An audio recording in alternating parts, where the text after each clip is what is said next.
Programang ito ay rated SPG, striktong patnubay at gabay ng magulang ang kailangan. Sa muling pagbubukas ng pinto ng Bartolina ay akala nila Enteng ay isa na sa kanila ang papatayin ni Espinas. Ngunit inilipat lang pala sila ng selda. Hindi nila alam kung bakit naging mabait sa kanila si Espinas. Iniisip nilang dumating na si Tanggol.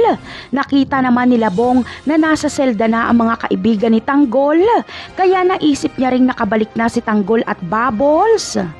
Samantala, pinaplano naman ni Bong ang isang matinding kaguluhan. Malaking riot ang kanilang ikakasa. Ang target nila ay paslangin si Tanggol at isusunod nila si Espinas at tatakas sila.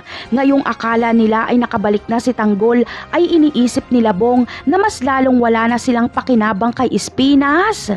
At dahil marami nang alam sila Bong sa negosyo ni Espinas, ay alam nilang itutumba na sila nito.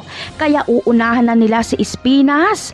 Ngunit hindi ito mangyayari. Dahil sa grupo pa lang nila Tanggol ay mauubos na sila Bong at si Tanggol mismo ang tatapos kay Bong. Kaya mas lalo lang hahangaan ni Espinas si Tanggol.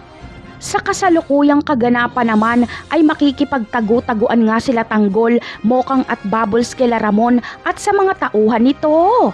Sa hotel na kanilang tinuluyan ay hindi sila basta-basta makakaalis doon dahil napalibutan ito ng mga tauhan ni Ramon. Ngunit saan na kaya pupunta sila Tanggol kapag muli nilang matakasan sila Ramon?